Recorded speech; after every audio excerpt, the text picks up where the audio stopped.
It's a chef competition. It's like, if you're not supposed to be chefy on a chef competition on TV, then when are you supposed to be chefy? Hello, chefs. This is Chef's PSA, and I'm your host, André Natera. Today, we welcome back Chef Matthew Peters, the first American to win gold in the Bocuse d'Or, recently on America's Culinary Cup, and this year's Team USA Bocuse d'Or coach. We're going to talk about his experience on America's Culinary Cup, the pressures of competition, and the right way to make a perfect sauce. Stay tuned.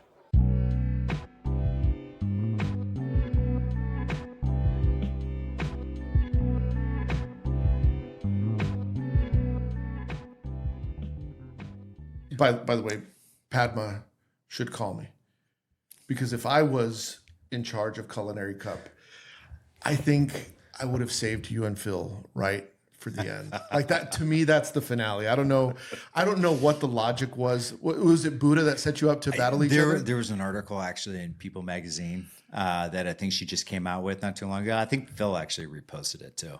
But it was kind of like basically admitting to some of their fuck ups. Yeah. Right. Where it's just like, yeah, we weren't anticipating these guys to like handpick these two contestants, right? Phil and I, to go up against each other. And they're like, in hindsight, it actually makes sense. But at the time, we weren't thinking about it, right? And I was just like, how were you not thinking about that? Give the chefs the choice. You thought they were just going to be nice and just be like, no, we'll keep everybody separate. Like, Yeah, we want to see them later in the competition. It's like, yeah, whatever. So I mean, I don't know how much truth is behind that, but apparently they were like kicking themselves while everything was going down. And to be honest with you, like when you're on set, you kind of feel it. Yeah. You're kind of like, wait, is this really going to go down? I mean, Phil and I looked at each other and we're just like, damn well, you and I. How did you find out? Like, I'm assuming when you arrived here and they're announcing the competitors, is that the first time you're seeing him? Or did you know he was there? No, this is the first time. They had us sequestered the entire time in the beginning. And even when we were loading into the building for filming, they basically they put us on headphones so you can't hear anything, and then they had you blindfolded, and then so they walk you into these individualized tents. And in those tents are basically, so I mean, everybody has no idea who's going to be on the show. So we were just speculating. I was going through Instagram and trying to figure out who's doing something during the month of September. Everyone's taking a break on social media during the month of September. I know, exactly. I saw that. I was like, okay. And even when Phil's just like, I'm taking a break, and I'm like, oh, okay, Phil's on the show. What did you think when you walked in? I mean, it was, what I think Phil was like the third person in. I was like the fourth person in. So obviously seeing Phil, we're just like, all right, here we go. Yeah. And then, shortly after that, I mean, there was some people that, I just didn't recognize, or being, a lot of them were from New York. As you start to like go through and assess who was there after the fact, that once you kind of knew they were on the show, then you start to like, oh, they did this, and they work for this person. And then you start to make the connections and understand why they were there. And, and then of course, last but not least, you got Buddha walking in too. So, there was this weird kind of collaboration between, probably Phil and I were probably the outliers. We're just like, this is kind of like the first time we're going into this TV world. And then you had a lot of people that are coming in from, post, Top Chef and stuff like this. So you definitely had a wide range of different types of styles of chefs that were coming in together on the show. So it was kind of interesting to see how it was all going to play out. Were you thinking, before you battled him, because you battled him on episode 1. Yeah. But before you even battled, are you thinking we're going to have to battle? Did the thought cross your mind? Listen, it's like, as soon as I saw him there, it's like, yeah, we're going to battle. I was expecting towards the end though. Yeah. I mean, I was just like, it would have been fun to battle him out at the very end doing our food. Yeah. When you went in, because I feel like, he had a beautiful dish. He had like a vase with some sauce. And yeah, he went straight Bocuse style. Very, very much Bocuse style. And then yours was like this beef stroganoff, right? Yeah, they asked us to do beef stroganoff. I mean, at the time, I was like sitting there like, Jesus, here we go. This is like Top Chef in a nutshell. But it was like beef stroganoff. I was like, well, I'm going to cook it the way that I ate it. Like growing up, obviously in a kind of more refined version, put it in an onion. We had 1 hour to cook. And you don't understand how fast 1 hour goes, especially when you have to pick up all your equipment and everything else. So like you eat up 15, 20 minutes of just grabbing equipment and getting to your station. And then you have realistically 20 to 30 minutes of actual cook time. Would you do pressure cook it? What's that? Were you Detroit? No, not that. I mean, I was just basically just, I just took the outside cap of the ribeye. I don't know why I thought the cologne. No. Thank God it didn't do short rib. Yeah, well, that's what I was thinking. How'd you get it done in 45 minutes? No, 45 minutes is grilled. You were positioned right behind the grill, so just grilled the top. It was more just getting the flavor of the sauce and the pasta together. Yeah. And then let the rest kind of speak for itself. And so when you and Phil are up there, what are you thinking? Like, what is your first thought when you see his food and your food? Are you thinking, I won? Or are you thinking like, oh no, I didn't really care. I mean, at that point I'm just like, well, I mean, we'll see how this goes. Yeah. I knew it tasted good. Yeah. That was the most important part, right? And it's like, make flavorful food.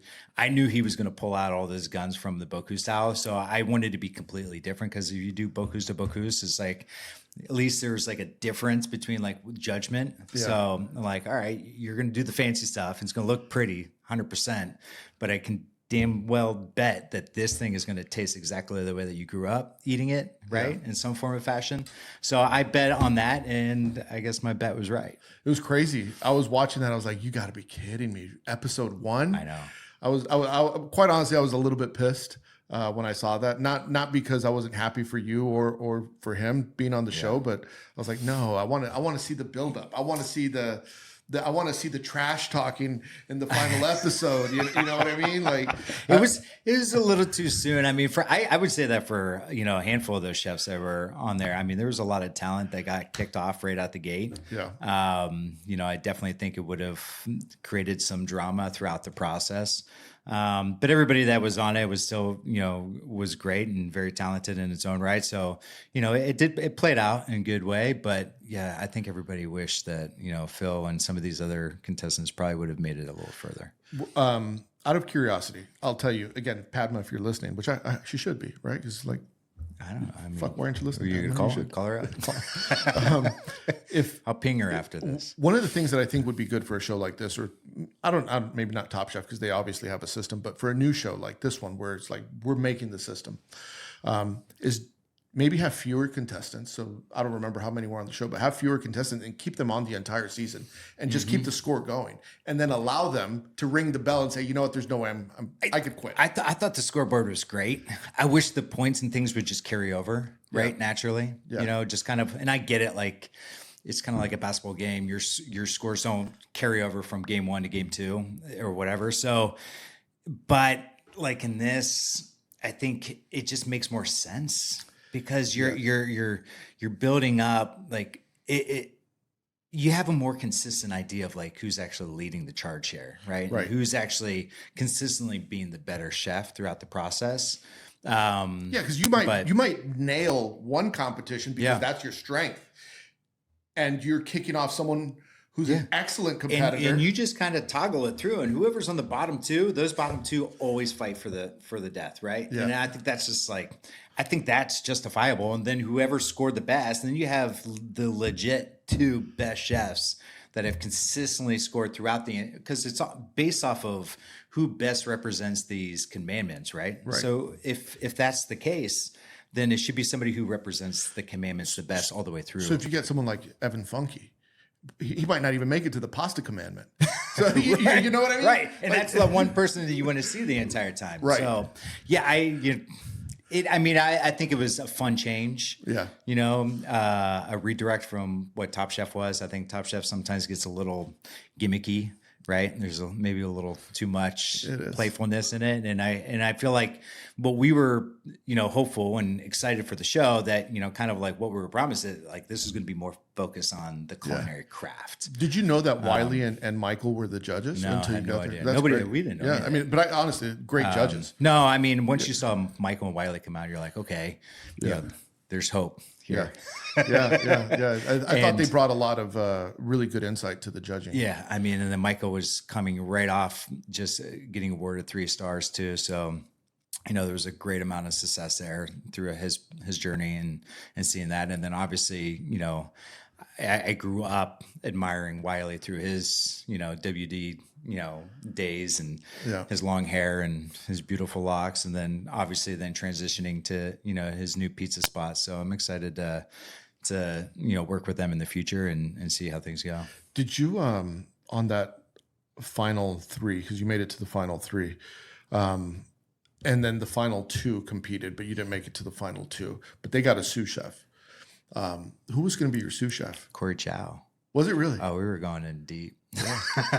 Was he? We had the heavy hitter. So Corey was great. You know, I reached out to him immediately. He was right up there. Actually, threw Jacob's name into the hat too. Yeah. In case if Corey wasn't able to do it, and somebody was like obviously local. But Corey and I, you know, we worked together very closely at Per Se for years. Yeah. And so if there's anybody that was best suited to do that, would have been him. And again, like we didn't know who else was on the show, so I was like, I'm gonna pack it tight. I thought you were gonna say right Lauren. out the gate.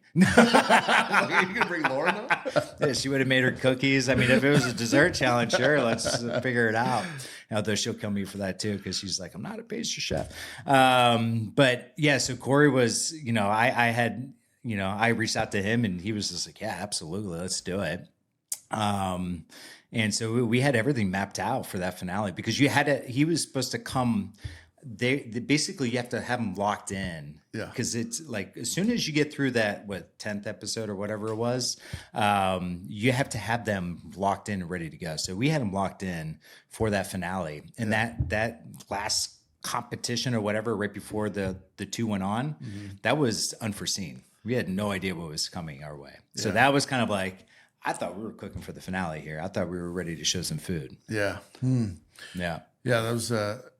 It was a good show. I enjoyed watching it. I feel like there was a moment I think that they said your food was too chefy. Oh Jesus! I mean, it's like that was that drove me crazy. That got so much heat and throwback. But the producers were smart to clip that in because I'm sure of all the things that they kept that. They found a couple good ones, through that and through the entire process. But yeah, like when she said that, I mean, there were so many of the other like chef judges were all kind of like, what are you talking about? It's a chef competition, right? It's a chef competition. It's like if you're not supposed to be chefy on a chef competition on TV, then when are you supposed to be chefy? Right. It's like I understand, like you go and you eat at a restaurant, and you're like, this is a little too chefy for me. It's like you want something a little bit more rustic. Yeah. But this is a chef competition that they are legit like rating you on, creativity. Yeah. Right. And, the technique that was going into it. I'm like, creativity and technique is like, at least I'm delivering that. It's like, if it didn't taste good, tell me if it didn't taste good. There was the other episode. I don't know what happened, but you guys had to determine the ingredient and you wanted to sabotage them. They went really safely, like ancho chilies or whatever. And I think you were saying give them gooey duck or something like that. They had like smoked razor clams and things in there. So we wanted to get the blue cheese, the smoked razor clams. I didn't care for the vanilla or whatever, but like you put the combination of all that together, that's going to be a wild, dish of sorts. And then, but of course, like everybody was kind of like, let's not be too rough on them. Why not? Someone's going home anyway. I'm like, listen, it's like at this point in time, it's like, and I think you said it. They put you and Phil on episode 1. They didn't give a shit about that, did they? Yeah. They threw us under the bus right out the gate. It's for $1 million. I mean, that's like you could tell them like for $1 million, I'll give you a 10 grand after this. It's for fucking $1 million, right? It's $1 million. I'll give you 10 grand if you shut the fuck up and give us some razor clams. Put the razor clams on the dish. That's wild. It was a good show though. Towards the end, and I'm just curious about. Obviously, Bocuse is one thing. Culinary Cup's a completely different thing, completely different styles. What was the mental fatigue like going into the finale? And the only reason I ask you this, and I have because I know you, I thought I saw you look tired mentally. Like you had a look like I'm ready to go home. I was taken back by the challenge because it was unexpected, and I thought like. We were ready to finally cook my food in front of on television, which was like the whole point of doing these shows, and every single one had its own like kind of slight little gimmick to it. So I didn't really feel like we ever showed that, throughout the process. And then to do another competition that had to cook somebody else's food, I was just kind of like, kind of over this right now. And so I think that's the difference between Bocuse and like what you do for these TV shows, right? The TV shows definitely, and this is the first time I've done TV. So, it was a great experience. I learned a lot on how that process works, how to navigate that. But the fatigue, actually, as it went on, I got less fatigued. Really? I mean, at the beginning was probably the most, because like you don't know what you're walking into, and it was just chaos. It's hot.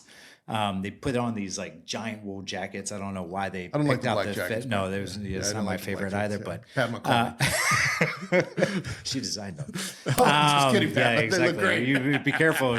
Choose your words wisely, there, son. And so, but it's just like it's a different thing. Plus, you have like 16 chefs and all the ovens going on. It's not like ventilated area, right? And you got all the beating lights and all the cameras going on, and you're nervous because you're on television for the first time. You don't know how it's going to react, and you want to be perceived great. And then, and then it's just like, you don't know what the hell's going on. They're just like, all right, cook, and just hope that your ingredients are there. And you're just kind of like running around and figuring it out as you go. And so like towards the end, you start to kind of, as it becomes less people, you're getting closer to the end. I mean, you're like, all right, I'm inching closer to getting this to the finale and actually having, 1 or 2 steps away from, winning $1 million. And, you start to build some confidence because you start to understand the system a little bit better, right? But then they throw some curveballs in there and then everything kind of goes to shit. But it's, honestly, it's just like I was well more fatigued in Bocuse than ever in this competition. Okay. Yeah. Bocuse is much more draining. Maybe you didn't show it. Yeah. But it's the length of hours and the commitment that you're on your feet. Or maybe I'm just old and it showed on me and I didn't realize it. Well, I thought, and by the way, because I was watching every episode, but the finale, I only caught it 30 minutes late. So I still haven't seen the first 30 minutes. Sure. So I saw you putting up the tostada. That's when I turned on the TV. I was like, shit. That, so I apologize to all the Mexican cultures out there. So I didn't see what led up to that. I just saw from you putting it up for Eric Repair and Danielle, and I can't remember who the third judge was. Suzanne, right? Yeah. So I saw that going up. I was like, okay, where are we at? And then I was like, fuck, no, what happened before? But you made them cry. I saw Wiley. Listen, I think it was just like, I don't do Mexican food. Like, I'm sorry. I don't think I've ever made a tortilla. Yeah. And no, I know I have never made a tortilla. And they didn't have any corn tortillas back there when I was going, unfortunately. And then it's just kind of like, they're like, well, you should have made it. And it's like, why am I going to make a masa tortilla for the first time ever in a competition that I'm not, Yeah. It's just the whole thing. No excuses. At the end of the day, we had to make it as part of the competition. You have to, you get thrown, concepts and ideas and things that you have to like figure out. And this one just was unfortunate that it happened at the very end, rather than towards the beginning. Because I'd much rather have done that. Kara, who won, was a sleeper. Yeah. Yeah, I didn't. She wasn't who I picked initially. Obviously I picked you to win, and then I said I thought like my top 3 my top 4, I guess, it's like you, Phil, Buddha, and I thought Beverly would win too. Just because of her Top Chef experience as well. But then as the show progressed, I was like, okay, it's either you or Beverly. That's kind of where my head was at. And then in the finale, it's like, oh, Matt's got this. Done. I don't even need to turn it on until 30 minutes later. I didn't see Kara snuck up.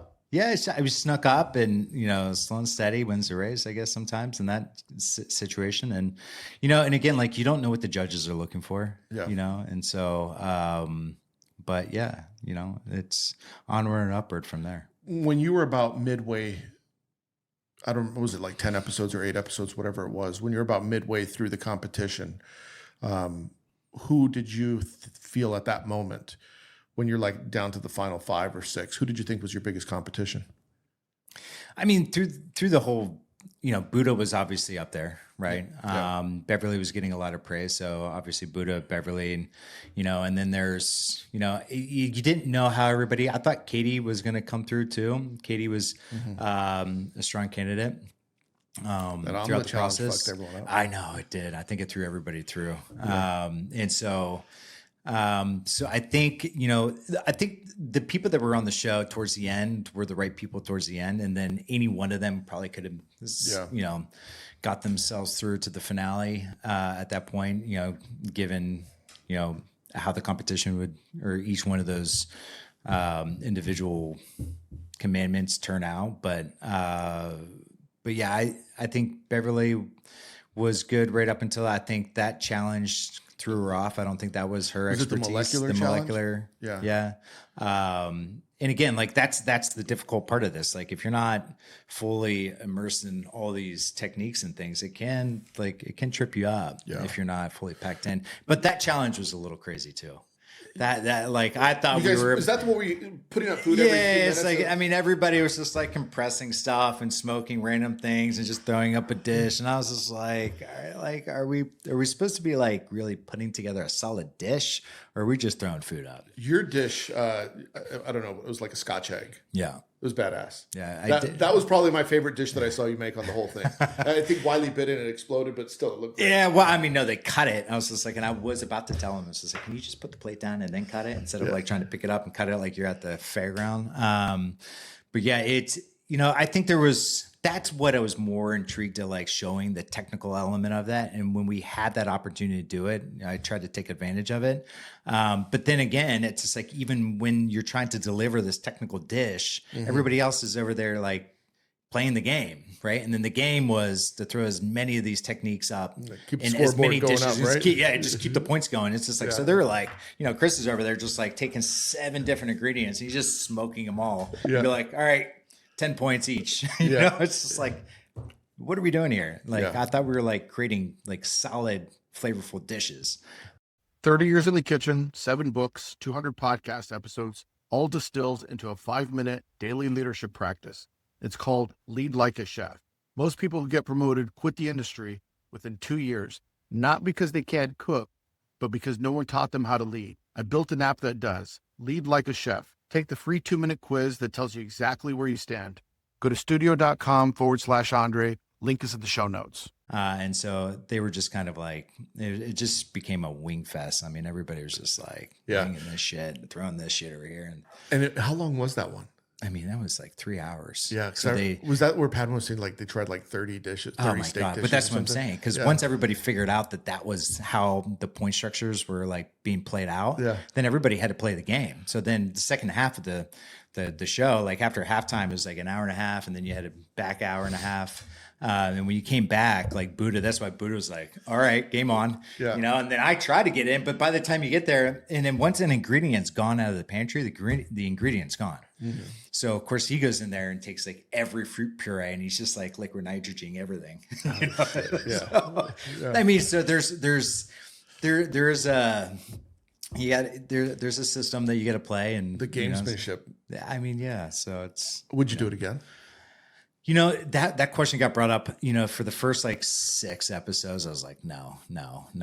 They kept asking the question. There was a lot of questions. It's like, would you ever do this again? Would you ever? And it's just like, I think I would do a show again in some form, but man, it has like, I thought we vetted this one out pretty well. It wasn't necessarily fit for me per se. Mm-hmm.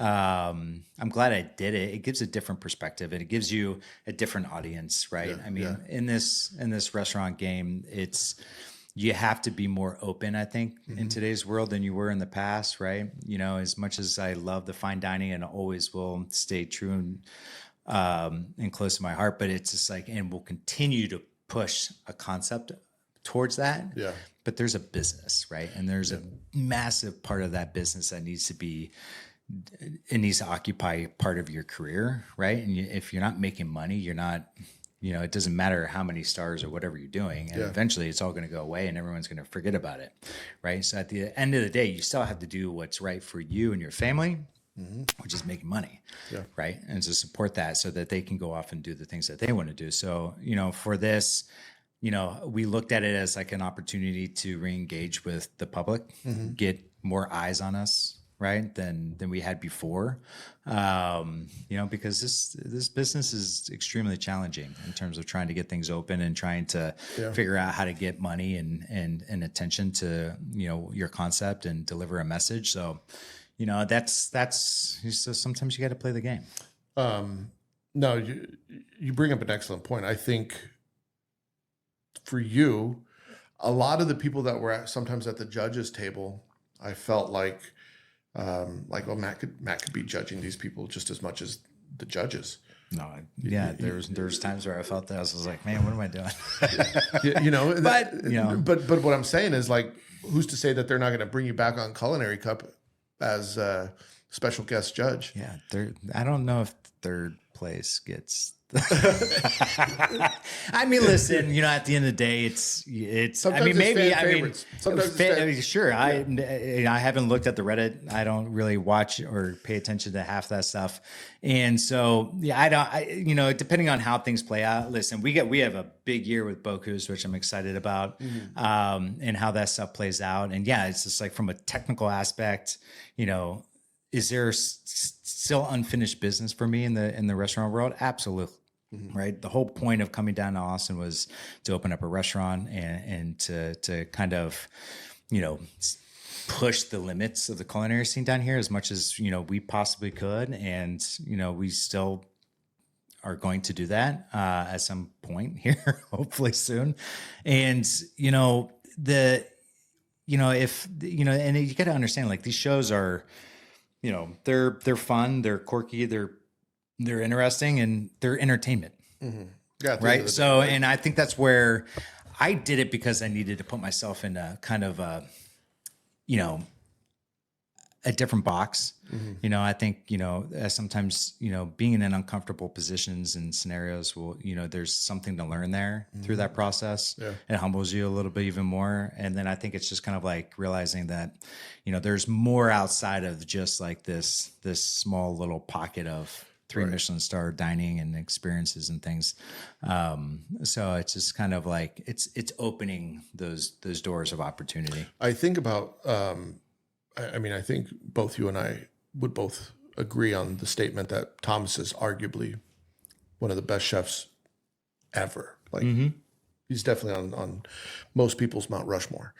And I think what started that before people knew who he was that book. And when the French Laundry book came out, it was like everyone discovered who this person is, his food, his philosophy, the stories. Like, you were hooked, right? And there's been other chefs, Charlie Trotter, Ferran Adria, that have written books that people have fallen in love with and would argue and say these books were equally as influential. But I think the French Laundry Cookbook is definitely on most people's lists of greatest books of all time. But let's just say Thomas was born in the year 2000 and he was a millennial or whatever they're called. Right. He might be on TikTok today.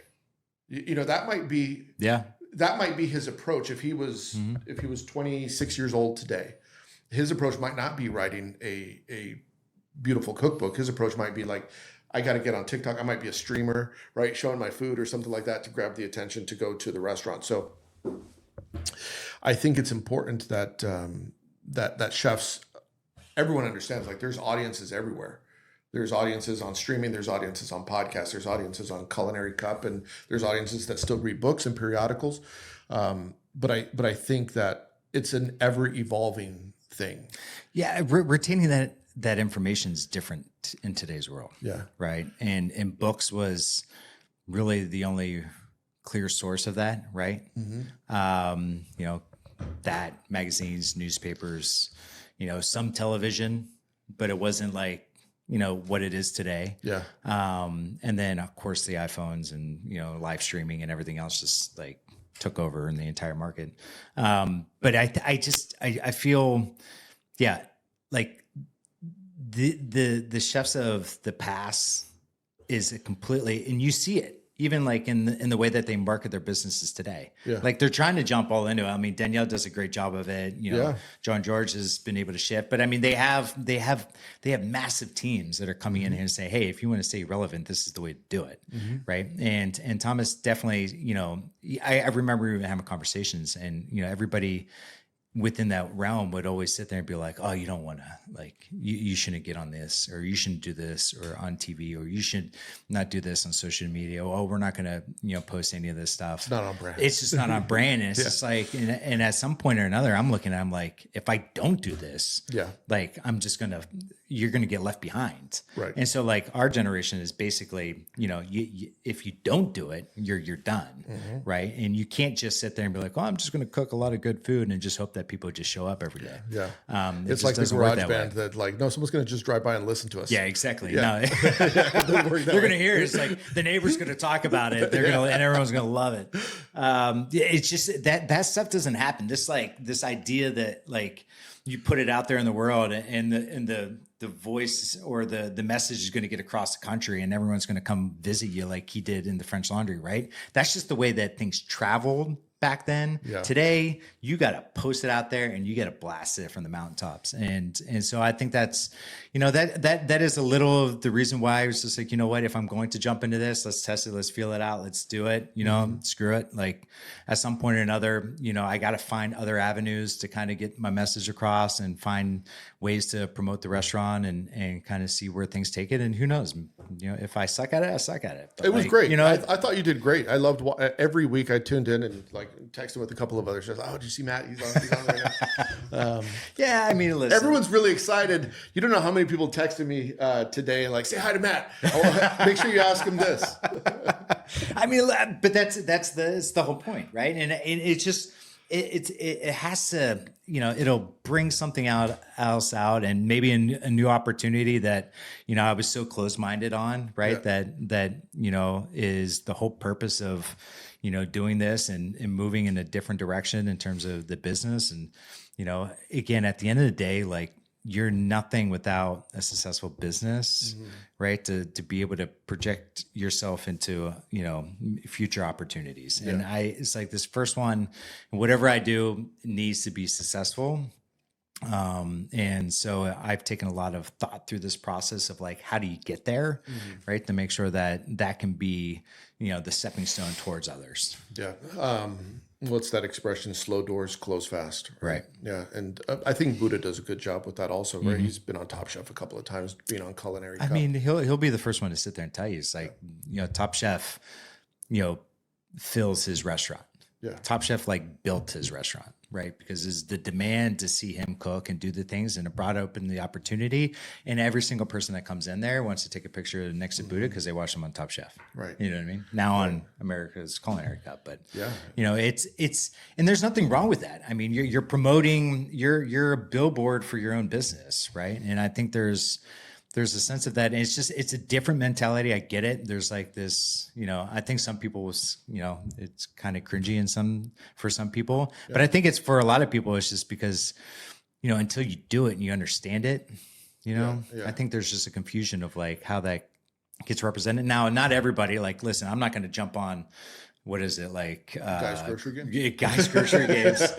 Yeah, that like I'm not. It's like this isn't a continuation of like going down the Food Network channel here. No, it's just like if it's anything, what I'm trying to do is just make sure that the message and the food is being represented, that it's truly me, right? And I think that's the way that anybody wants to see it.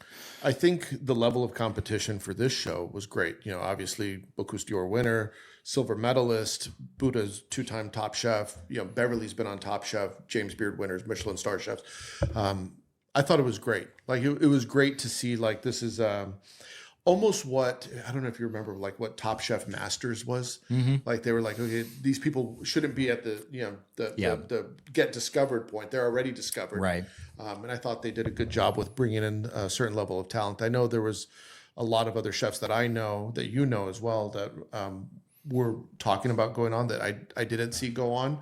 But I mean, I remember behind the scenes, hearing the buzz about this show before it was on, and like people are saying, have you heard of Padma's new show? It's $1 million, and chefs, I mean, chefs $1 million about price tag was like perked my ears. it perked a lot of chefs' ears, right? Like it was like $1 million. But I think that's the value. And that, listen, I even try to push this on Bocuse. It's like, I mean, if you put Bocuse with $1 million price tag, you know what I mean? I mean, the talent and the people that would show up, and it's already extremely talented in its own right. Yeah.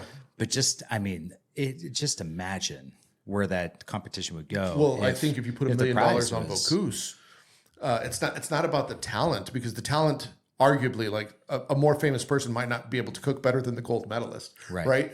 But it'll bring more eyes. 100%.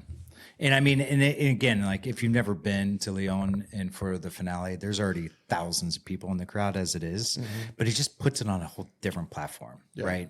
And then it draws in potential, television, other iterations. I mean, it's publicized. I think it would globalize it even more, right? Because of the intention that type of prize would bring. Listen, I've been an advocate. I've been saying it for years because I think it's only like 35,000 euros or something that I think is first place, which I mean, by the time you pay taxes and you get it back to the States and you split it with your Commis, there's nothing left. You're like, hey, here's my 1 month rent. And then, all right, my money's gone. Yeah. And so I just feel like, for all the amount of time and effort and work that you put into this, like it should be more meaningful. And I get it. Like you're amongst some of the greatest chefs across the world, but at some point or another, like, that's just not enough. You know what I mean? There's got to be not in this economy. Not in. Like I gotta fill the tank up and gas. So it's just it's just I think it goes a long way of just like showing that this is like one of the hardest things to ever compete in. So this year you're coaching. This year I'm coaching. Yeah. So who's the team this year? So Vincenzo. Who's also been on Top Chef. Also on Top Chef. Yeah. But also was on my team in 2017. That's right. Yeah. So he was one of our assistants. He won the Young Chef competition and to come on board with us for that year. So he was able to see it from not start to finish, but basically from October on when things during the thick of it. So he's got a ton of experience behind it. He was the chef de cuisine out there at Press for Phillip Tessier. So he's been very close to Phillip. Obviously Phillip won silver and then coached in 2017 for my year. And to know that Vinny was coming back on and winning that the US competition to become the US candidate, we knew that we just had to bring everybody back, right? Yeah. I mean, it's been long overdue. I mean, we've been trying to find ways to contribute to the team over the years. And unfortunately, we've just kind of come up short in the past. And so I think this is just kind of like, how do we get back to where we were and try to find success where we did. And so, Phillip's obviously helping as much as he possibly can. And then me being the coach is kind of creating that relationship that we had with Vinny and seeing where we can kind of take it. We got to get back on the podium. So you're going back to Napa for a bit? So we actually leave here this week. Yeah. I'll be back out there until July. So the third week, July 26th is the competition in New Orleans for America. So all the countries from South America, North America, and Canada will come together. So 8 countries in total. And I think it's the top 5, maybe 6. I forget. I think it's the top 5. We'll then move on to go to Lyon. Yeah. So right now, besides the two of you, who else is on the team? You have your Commis selected? Yeah, the Commis is Tyler. This gentleman, Tyler, he's actually from Idaho. Young kid. He's actually young enough to compete again as the Commis for the next cycle. I think he's 18 at the moment. Is he? He works at Press as well. Okay. So he was there. So now he's full time. So him and Vinny are both at the training facility there in Napa, and so we're getting pretty close at this point. So we're less than 2 months out. And Vinny's been around. Like he was obviously he was on your team, but I feel like he's been heavily involved, even the years that he's not involved. Yeah, I mean, but that's the great thing about Mentor and the foundation. It's just like once you kind of like. You get involved, it's very easy. I mean, they push those people to stay involved, right? Continue to mentor and continue to give opportunity to, right? And Vinny's been, he worked very closely with James Kent, both at, where was it? Not 11. Well, he worked at 11 Madison Park as well as Crown. Well, he didn't work at Crown Shy, or maybe he did. I have to go back through his resume again. But I mean, he's been, all these individuals that have been very close to the foundation has then trained others, right, to come up through the ranks. And that's kind of the idea. And that's what we're trying to do with Bocuse and continue to build a foundation where we're finding more and more talent that's out there that can come out and compete. I don't. When we were in Las Vegas, I've only met Vinny there, right, in Vegas. But I remember I met him and Danny Garcia because they were like buddies. Oh yeah, running around, getting into another Top Chef guy. Yeah, another Top Chef guy, winner, right? They were getting into mischief, but I'm excited to see him compete. Get him on the podcast, man. I'm sure he could talk some shit too. He's gonna have some strong opinions about Top Chef. Maybe we can tune in from Napa. Yeah. It'll be great. He's a character and a half. Yeah, it'll be fun. So as you're preparing, what does the preparation look like for people? I know we did an episode in the past and you kind of walk people through the process, right. But from a coaching standpoint, what are you looking for to prepare him besides cooking? Like what's the mental aspect? I think it's, he's been in great hands with Phil, so I think he's already understands the process and already seeing it. He's already kind of a leg up on that. The key part is making sure that they stay focused, right? There's a timeline, right? And making sure that we're hitting those calendar dates in terms of, hey, like we're getting towards the end here. We kind of have to solidify this and move on because there's so many moving pieces. Sure. Right. You have all these garnishes and all these garnishes are very elaborate and there's a lot of tooling and there's a lot of custom making, there's platter conversations and you got to do videos and you got to it's expanded quite a bit. And then also you get cut off time. Like the theme plate, the plate theme comes out here in like 2 weeks. So then you only have like 1 month to prepare that whole plate of food too. So, and then you got to work that into your training process, right? In terms of like how you're going to fit this in a 5.5 hour run. And so there's not a lot of time. So if you fall behind on the execution and the creative, if you fall behind on the garnishes and then also just like the build out of the platter, then that can trickle into the development of your plate and then everything's off, right? And then that goes into your runs and then your runs are late. And then that's when you start to create some issues going into the finale. So what we're trying to do is just make sure that he stays on track in terms of what that schedule is and then, help him through the creative process so he doesn't get a hiccup here and there. One of the things that we talked about last time you were on the show, so for people that didn't listen, go listen to the first episode that we did together because I think you did a great job giving a deep dive overview of how the competition works. But one of the things that you said then was that it's all about the food. It's all about how things taste and the cooking and kind of getting back to making sure that it's delicious. Yeah. And it's not all about, I'm paraphrasing, but the fancy twills or whatever, the right? The aesthetics, right?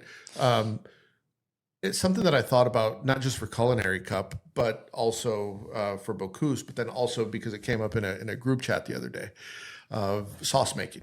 Yeah. How important is that for a competition like that, considering that it's Bocuse and you're doing,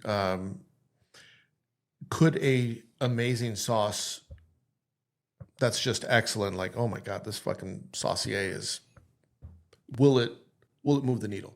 100%. I mean, it's very similar to the way Le Bernardin was always kind of recognized as like one of the sauce kings in New York. And the way that they deliver the sauce, right? Everything's done tableside. Right. And for the reason is it's the hottest, right? It can be, right? If you try to sauce a plate and put it on there and let it go out, it's either sitting there, it's forming a skin. It's not like in its best form. So in Bocuse, it's the same situation, right? You have a platter that's walking around for about 15, 20 minutes, right? So if you had the sauce just sitting there, it's just not getting the same kind of like, it's not going to have the same impact, right? So the idea is that you're bringing it, your sauce is hot, these garnishes are getting cool, right? So this sauce is probably the one last element that's bringing the most heat and flavor to the dish, that's bringing it all together. So that sauce is a very critical piece of the puzzle in terms of like delivering the temperature and the flavor to the dish. And that's what's kind of binding this cohesion of garnishes, right? Because you have 3 to 4, maybe sometimes 5 plus this protein. How do you bridge it to come all together and taste as one? That sauce is what does it. And so, we go through different development of that. I mean, there's always different iterations and different ideas that kind of bounce off and forth, back and forth. So we're always trying to bring the most flavorful sauce that represents, not only the United States, but also something that can be recognized, kind of like this French culinary competition. When you come from two very distinct schools of sauce in your career, you worked under Alain Ducasse, you also worked, Thomas Keller. What were some of the biggest differences in the sauce making approach between the two restaurants? Oh, it is so different, which is good to see. Working for Ducasse, coming in, but also I worked for another French chef that even down in Naples, Florida, that used to work in the old Maestro spot in DC for Fabio Trabacchi. I'm probably bastardizing that last name, but Frank Steigerwald was the CDC at the time for him at Maestro, and then he came down to run the Artisans in the Dining Room, which was like their 5-star, 5-diamond fine dining restaurant. And their sauces were like a lot of alcohol driven, right? There was a lot of like concentrations, a lot of cream-based sauces too that you would foam up. But like the meat sauces were done in very like almost very eerily similar to the way that Thomas does it. And Thomas, his sauces are just like, heavy reduction. It's, very like they're thicker, but it's all about clean the sauce, right? And so it's strain. I mean, you go through and you go from your China cap to your chinois to your passette, and you're just like trying to almost clarify this sauce through that process. And it comes like a very beautiful, clean glossy sauce, but you're also skimming all the fat off, right? So it's like the purity of the sauce. And then, if you wanted fat to be added back in, you would like add a little bit of butter, right? Or emulsify a little bit of foie gras fat or something. It's very, minuscule in nature. But then when you do Ducasse was like fat washing, the entire thing with tons of butter, tons of residual fat that's coming off the bones, right? And you're cooking and you're making reductions. You're fortifying the sauce over a period of time in these giant rondeaus, and you're just kind of adding it back over the top, and you're cooking it down. And instead of having a lot of gelatin, right? Because I always felt like Thomas's sauce also had a lot of gelatin base to it. Like tendon, feet, chicken whatever. feet, combination. So it gives you this gelatinous feel on your tongue. There was less of that for Ducasse. Very meaty flavors, in the sauce making. But what I thought was great about that was, in a completely different, mindset that you emulsify the fat back into the sauce. What do you mean? So basically, all that fat washing that you would have on that sauce would separate, right? And then instead of skimming that off, like you would think in most restaurants, I mean, now there's a balance. So you would skim off a little bit, but a lot of it is like re-emulsifying in. So we literally just have cornstarch slurry on the station. And then right before that sauce was about to go up, because you would have your sauce just sitting in the fat wash, right? It's not fully thickened or emulsified, and then you would finish it on the pickup.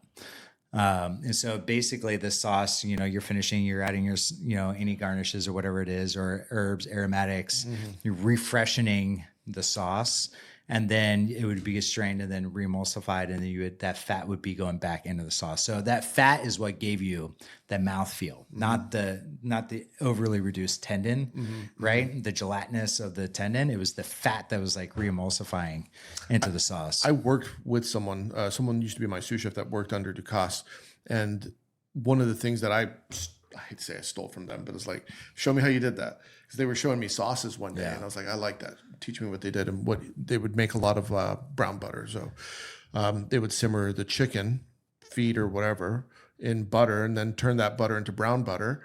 And then we'd finish the chicken jus with the brown butter. And it was, I had never seen that before. It was just like so anti what I had been taught of finishing it, and the sauce was broken, and I didn't like it, but I loved how it tasted. And I was like, it tasted so good. I mean, like they always said, it's like fat is flavor. And then it's like, why are you taking all that? And it's been washed over and infused in the bones and everything else that you had. So it's just a completely like, when you get into certain levels of fine dining, there's like this ultra clean, refined, perfection, right? Yeah. Where you're just like, look at the gloss and the sheen, like you should see the plate through your sauce. And then there's like the Ducasse style where it's just like, no, that thing should be like enriched with everything that this sauce has gone through from start to finish in that stock pot, you know, which is like, you know, and again, like it's still balanced, right? Yeah. There's a certain amount of fat. Like we would skim it off to the point where it's just like, I mean, it's probably good. Sometimes like quarter inch. The moment you became sous chef, the rules changed. You can't drink with the crew anymore. You can't look the other way anymore. You can't be liked and respected at the same time. Caesar's not above the law, and neither are you. The Sous Chef Blueprint, the manual that nobody handed you when you got promoted. Get it at chefspsa.com. It was, You know, it was plus- the best sauce that I ever had someone make for me. It was the chef. And what they did was I'll never forget it, because I remember this one sauce that they made. I was like, fuck, I'm adding that to my repertoire forever. I don't use it enough, though. It's like it's there in the back of my head, but I just don't have a purpose for it all the time. We were making their ginger butter sauce, right? I don't remember, but there was a ginger starting point. And then it was chicken stock, reduce, and then it's like thick, but more chicken stock, reduce, more chicken stock. It was like 5 times concentrated, reduced, and then I think they finished it with champagne. And I remember tasting it, and I was like, it was like a 5X chicken stock, but it was like reduced, add more, reduce, add more. And it was just so I mean, think about flavorful. like kind of like where you go back to it. It's like, think of like Thanksgiving dinner. Yeah. Right. And the best, you can make a gravy on the side with like some bones and stuff, but the pure drippings off the entire carcass of that bird, and you take all that juice that's just been like dripping. I mean, that's basically how they like treat their sauce, right? It's so good. Now that's like really heavy because you're adding like this whole roux base with additional butter and everything else. So it's a much different style of sauce, but it's in the same idea, right?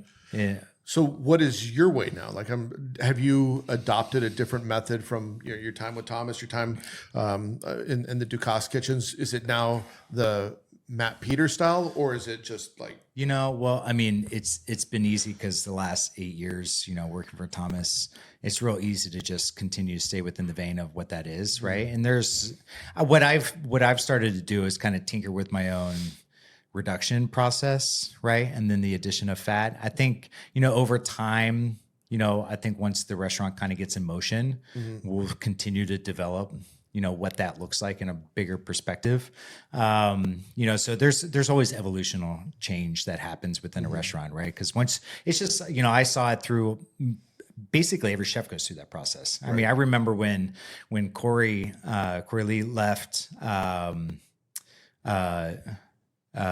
French Laundry for Benu, right? And you know, when the first restaurant opened, it was very like his style when he was still at French Laundry. But if you go and eat his food from, was that 5-6 years ago plus now, and then what it is today, massively different. I mean, he, you know, and I think that's like, you kind of have to feed what you know and what has been developed right out the gate, right? And then you let the evolutionary process continue to happen, because then you start to find your stride. You find like what you really like, who you are as a chef within that kind of knowledge of experience. And then, you know, over the years, it'll slowly kind of develop into something that, you know, is truly you. You know what I got the other day? Proper stock. Yeah, proper stock. Yeah. So they sent me a whole bunch to the house the other day. It was really good. Good. You should lend some over. If you need to come to the house, I'll get you some. I mean, they sent me my freezer is packed. I have nowhere to. Love it. I have nowhere. I know who to get stock at. Now. Yeah, I was like, holy shit! It was really good though. I was impressed. When David Breeden was on, he was telling me about it, and then I connected with them, and they sent me some, and I was like, wow, it's fantastic. Yeah, the one thing I have to say about the stock though, it's just like it which is weird because it's, you know, obviously Thomas and them, they help curate that whole process, but it's not like heavily strained. No. There's a lot of guts in there that are still left in the sediment that's from the sauce and the stock, which is not a bad thing. Yeah. I'm not saying it's a negative, but it is something that I've seen that's completely different. You know, I do a lot of straining of that stock.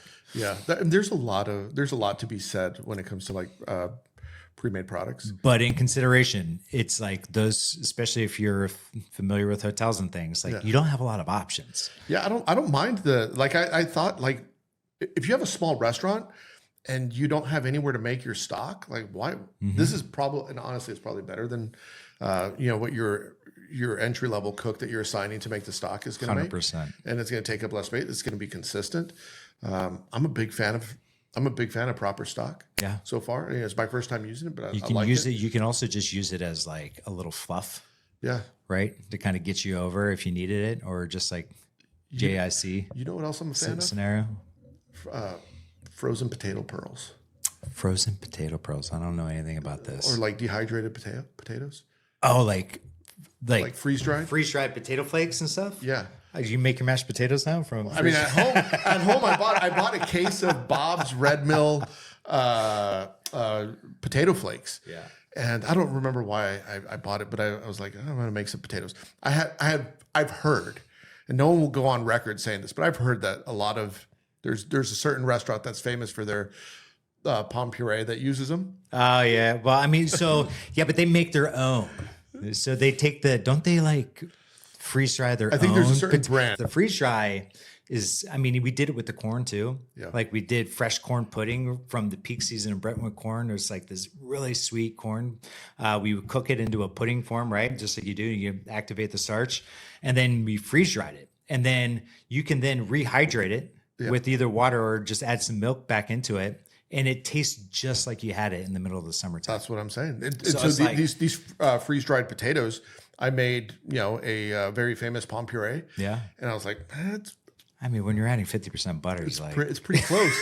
It's pretty close. No one could tell that it was whatever. And granted, I'm doing this at home. I don't have a restaurant that I'm doing that at. But I think to myself, like, back to the proper stock. If you had to close your eyes and you were eating that. Yeah. Especially the after restaurant probably business is a martini and a couple glasses of wine, I don't think anybody's going to know. But to the point, the restaurant business is very different from the look at everything I made from scratch and how cool I am as a chef business. Listen, the older I get, the less I'm impressed by that stuff. I'll tell you that much. Yeah. It's always like an ego, like pat. You're like, you made that from scratch. I made that cured ham. It's like, yeah, well, it's not as good as what I buy at the store, but like, sure, like, good for you, man.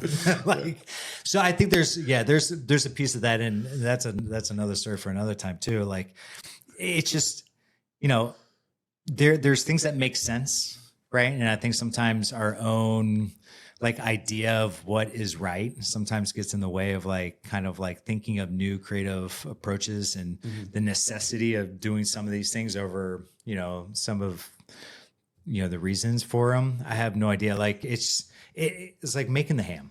Like, I'm not going to sit here and make ham when I know I have like 25 other people. Now, if I had the byproduct and you don't have I want to to experiment, like whatever, I'm dicing it up, I'm roasting it off, or it has a strong purpose. But like to do it at that level, especially at like a 2 or 3 Michelin star level, unless you have the resources and the ability to really do it 100% the best way, then what's the point of doing it? Yeah. And there's also something to be said if, and I'm not even talking about at a 3-star level. I'm just talking about, let's just say a great restaurant, however people want to take that.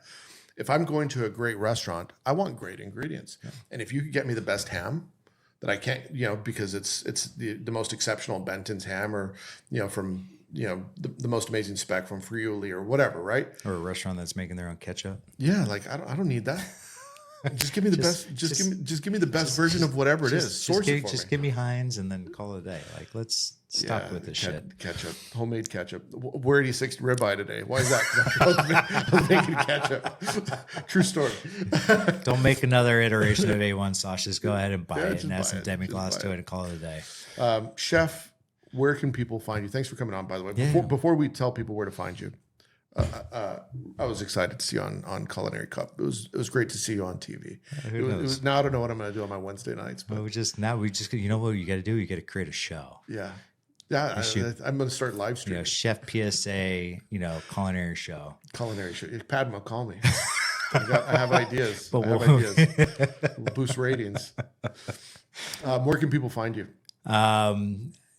online. Yeah, what on are your social sites? media, Yeah, yeah. I mean, Chef Matt Peters, on Instagram. And if they want to follow Bocuse, Follow Mentor BKB. We're hopefully going to be doing some other channels of, to kind of tell and explain the story along the way too. So, we'll try to deliver more information across my platforms and then see where it goes. awesome. Well, tell whoever if they want to jump on and talk about it, they got a home here too. Yeah, we go. Awesome. Sounds brother. good. Appreciate you. Thank you. All right, that's the show. If you liked it, make sure you leave 5 stars, nothing less than 5 stars. If you want more Chefs PSA, go to chefspsa.com. Get yourself some books, get yourself some merch, including Culinary Leadership Fundamentals and the Line Cook Survival Manual. If you want early access to episodes, you can get them on Spotify and Substack by becoming a paid member. The link is in the notes. We'll see you next week. Hit the porno music. No Andre in the kitchen, mixing, dropping chef knowledge, no fiction. Stirring up the beats, heating up the session. Listen close, classes in session.